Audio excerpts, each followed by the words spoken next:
So without further ado, we've got a little bit of a surprise for you. I'd like to welcome to the stage Mr. Steve.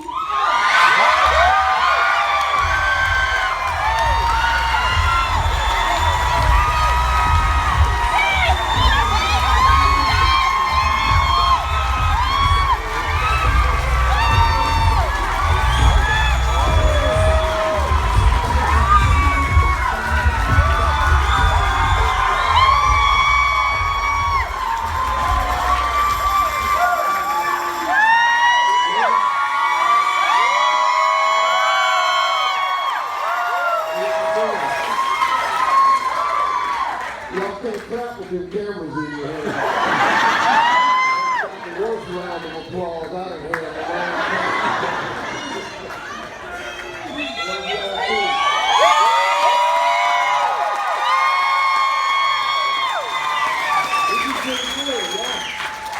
Y'all pumped up in here. I must be paying y'all or something, huh? I get excited on payday myself. Everybody in a good mood today? I want to thank my friend Roslyn for having me come over. You know, I've known Roslyn for a number of years, and so I just thought, I love you guys. I love everybody that loves me.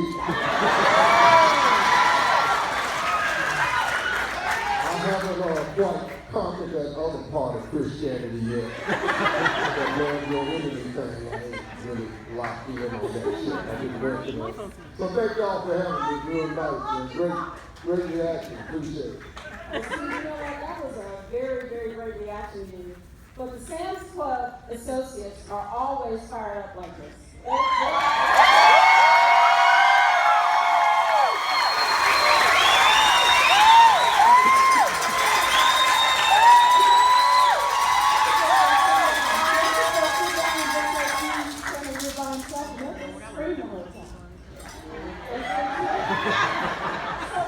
So I'm a big fan of Steve. He's like, we're good friends, but I'm a big fan. And this is one of the hardest working men in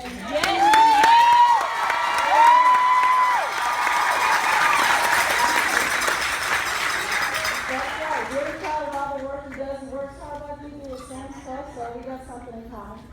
But you know, one thing I really love is, first of all, I saw you do your challenge. You were doing this challenge on your radio show, and I don't know how many of you all, I follow Steve on Instagram. You did that 4 hours of exercise every morning. How did you do it, and what did that mean to you at the end of the day when it was all said and done? Well, you know, I came up with this idea to raise money for my charity to draw attention to it. I said while I was doing my 4-hour radio show every day, which I do 240 days a year. When I'm in Chicago, it's 5 to 9 a.m. Atlanta 6 to 10, right? So I decided to ride a stationary bike, walk on the treadmill, and an elliptical machine for 4 hours every morning while I was doing the radio. Yep. The single stupidest thing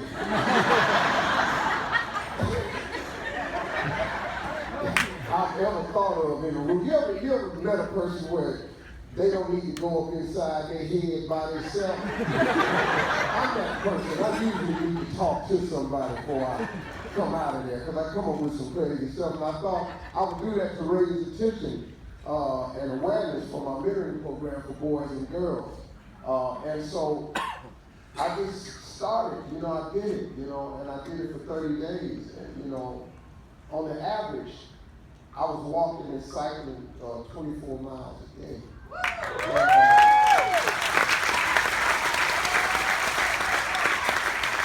You clap, and it's still the stupidest thing I've ever done. I believe that when I tell you this, folks. And it was a lot of days I felt like stopping, but I'm a pretty determined person. My father was a coal miner when I was growing up. He taught me one lesson in life about manhood. He said, do what you say you're going to do. So once I say it, I got to do it, So I stuck it out, and my goal was to raise $1 million for my mentoring program. We ended up raising $1.8 million. So we have one of the things we if you're going to be successful when you get there, God blesses you to become a blessing. That's really the thing behind it. You can't, God can't bless you with a big house on the hill and then you don't teach nobody else how to get on the hill. That's not how it works. So I'm always trying to do something for charity, to help people that's less fortunate. And that's why we all love Steve Harvey, right?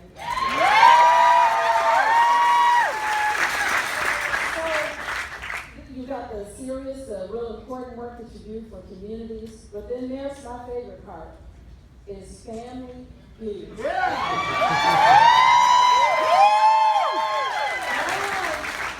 meetings. All right, but what I also love is when I can't catch family feud, I love YouTube, because the outtakes on YouTube. So there's a couple that I always follow, but I want to know what were your favorite, when somebody says something that's just so out of the way.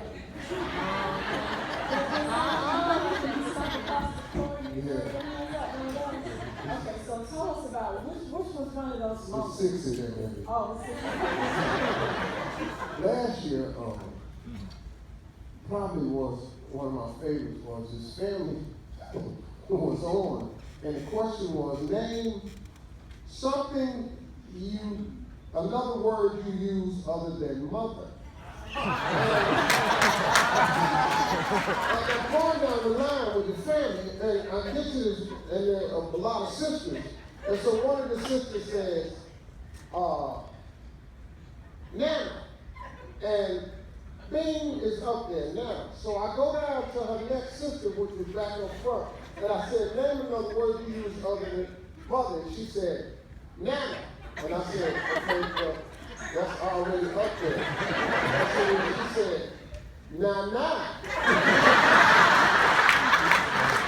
And that's the same thing, you just said it different. And she said, Nana. Okay, something wrong with her. I asked her, was she crazy? I said, are you listening? And she said, Nana. She spelled it up. And so now at this point, I'm thinking, okay, this is a joke. She's pranking me. And so I kept pressing her for the answer. And then she said, Nana. And then she was using that. Now, what you didn't see on TV was, I actually have the clip I took to my house to show my wife. This lasted for 22 minutes. We had to edit it down. This woman said, nah.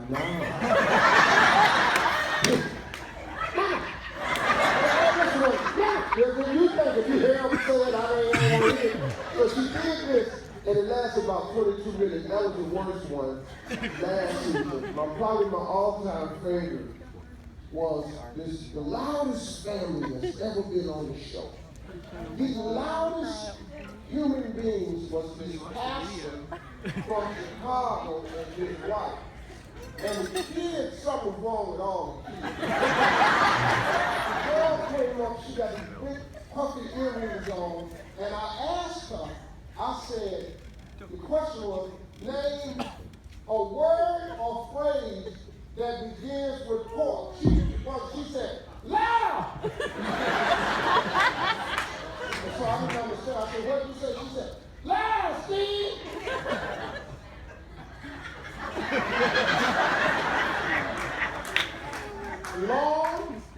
Long, she said, no, loud! Like the pork loud!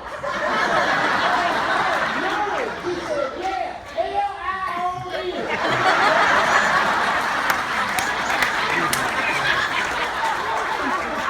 So she wins. I go to her family and her brother is next.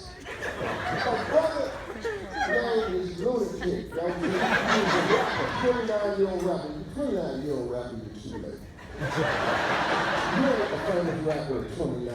It's really too late. So his name, he said, but you can just call me Tick. So I said, okay, Tick. I said, you ready? He said, I got this, Steve. Just go ahead. I got this. I said, name a word or phrase that begins with pork. He said, cupine.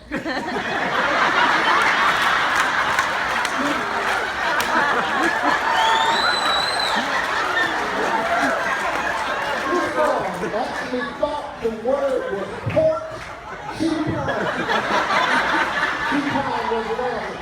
No, I'm in the floor. You don't see none of this stuff. They got to end the show. So I ain't got my students ring. I'm in the floor for 15 minutes. I can't believe it. I stand up and I say, boy, listen to me. This answer ain't gonna be up there. He said, oh, it's up there, Steve.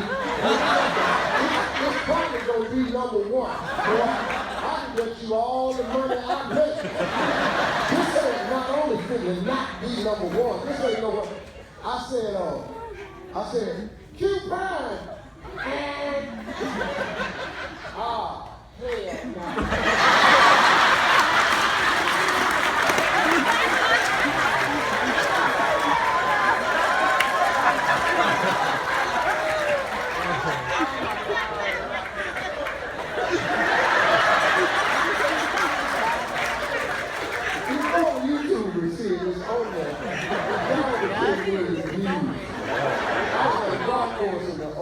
Came over. He said, hey, Harvey, how you doing? Please meet you. Love that you.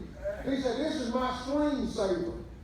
And he had his screensaver set up where you could hit it and it played the whole 75-year-old man. I said, well, I'm having a bad day. I just shut this phone off.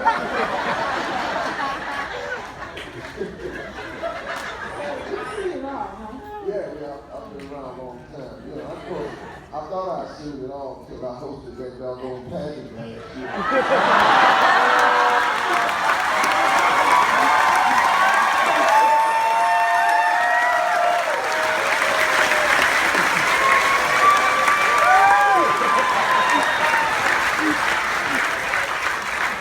I couldn't go to Colombia, that's for sure. I couldn't fly over Colombia. I could have drank Colombian coffee.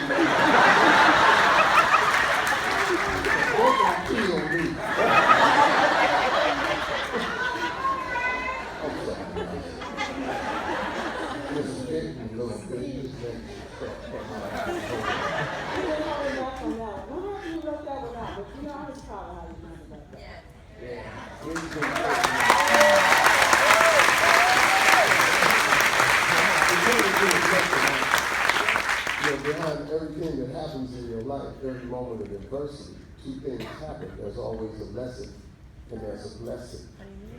You gotta wrap your mind around that when bad stuff happens to you.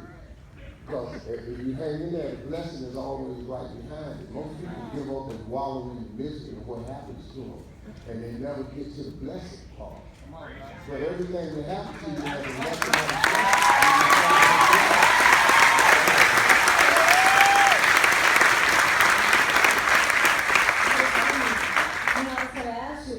With some parting words with that one, Tessy, but I do know one other thing. Tell us about how you start your day, because I think when I look out to the faces of all my associates, these are some hardworking people too, and they deserve a lot of applause for what they do. We're going to talk about how we did the first quarter in just a minute, because all these people in this room helped us have a phenomenal first quarter. And so they get up every day, they have to delight the member better than they did the day before, and they got to come back and do it again, and then some. What gets you up every day? Well, here's the deal. If you're going to be successful in life, one of the principles of success that most people overlook is the principle of gratitude. It's actually a principle of success. And most people don't understand it. And you're not taught that. You know, sometimes you go to church and church don't teach it to you the right way. Well, it's hard if the pastor don't know. I mean, come on, what are you going to tell you? But when you talk to successful people that have a faith base behind their success, they understand one of the most important principles of success is gratitude. And a man put it to me once this way. He said, if you were to wake up tomorrow and all you had left was what you were grateful for the day before, how would you feel? Can you dig that for just a second? If you woke up tomorrow and all you had tomorrow,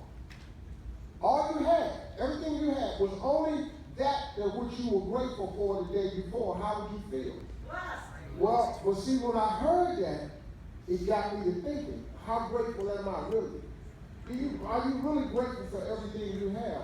And the principle of gratitude works this way. the more things you show gratitude for, the more God gives you to be grateful for. It's just really that simple. It's like you said. You can try to get successful by finding the right agent, the lawyer, or the right employer. That you may not find that. But you already got God. You already got your faith. And that's really quite sufficient. So every morning, I have a gratitude list. I have 84 things on my phone that I reach in every morning. Before I check an email, kiss my wife, I don't care what it is. I read this gratitude prayer every morning. I have 84 things that I thank God for every single morning. Now, what happens is, like I just told you, the more things you show gratitude for, the more stuff He'll give you to be grateful for. It's kind of hard to keep giving you stuff if you don't appreciate what you already got. I mean, look, if he's a smart God, He ain't gonna give you no more to keep tripping your day out. Why would He do that? I mean, that would be cruel of God. I'm gonna just keep blessing this person and they don't appreciate that. And let me quit dumping stuff on them. So it's very important that you understand that principle. And I use it every single day. I was telling Rosalind, I said, like the Miss Universe thing.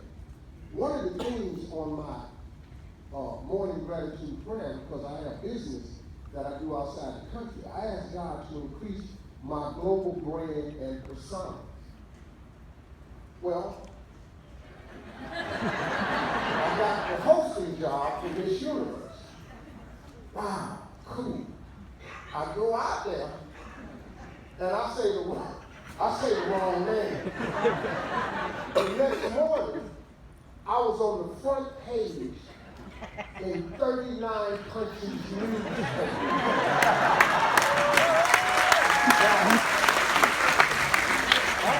And I had 2 billion impressions on the internet in 48 hours. Steve Harvey was typed in 2 billion times in 48 hours worldwide on the internet. I had achieved global brand persona.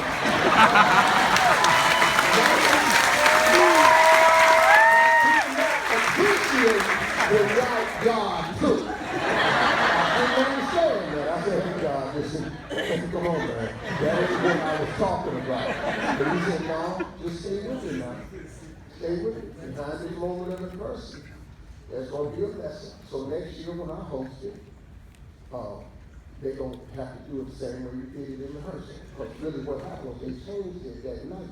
They didn't, we didn't put extra information on the card in rehearsal. You just read the teleprompter, the new 2015 Miss Universe is, and then the one name on the card. Now they're going to put 3 names on the card and say nothing to me.